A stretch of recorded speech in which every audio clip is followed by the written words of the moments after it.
കണ്ട വിഷ്വൽസ് എല്ലാവരും കണ്ടിട്ടുണ്ടാവും അല്ലേ? ഹേ എവ്രി വൺ, ഞാനൊരു ഇൻ്റർനാഷണൽ ക്യാബിൻ ക്രൂ ആണ്.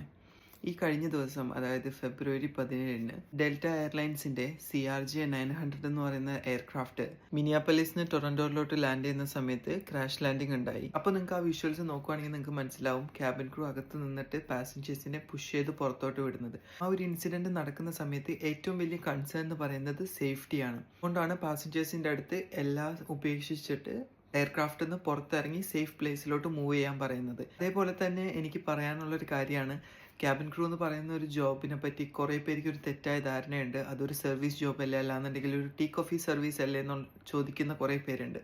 Service is a part of our job, but primary job പാസഞ്ചേഴ്സിന്റെ സേഫ്റ്റി എൻഷുർ ചെയ്യുക, സോ എയർക്രാഫ്റ്റിന്റെ സേഫ്റ്റി എൻഷുർ ചെയ്യുക എന്നുള്ളതാണ്. പലർക്കും അറിയാത്ത കാര്യമാണ്. ഇതാണ് നമ്മുടെ പ്രൈമറി ജോബ്. നമ്മുടെ തേർഡ് പ്രയോറിറ്റിയാണ് സർവീസ് എന്ന് പറയുന്നത്. അപ്പോൾ ഇതിനെ പറ്റിയിട്ടുള്ള ഒരു ഡീറ്റെയിൽ വീഡിയോ ഞാൻ എന്തായാലും യൂട്യൂബിൽ ഇടാം. അപ്പോൾ അത്രയേ ഉള്ളൂ. ഇതേപോലത്തെ ആക്സിഡൻറ്റ്സ് ഉണ്ടാവാണ്ടിരിക്കട്ടെ എന്ന് പ്രാർത്ഥിക്കുന്നു. ബൈ, സിയ.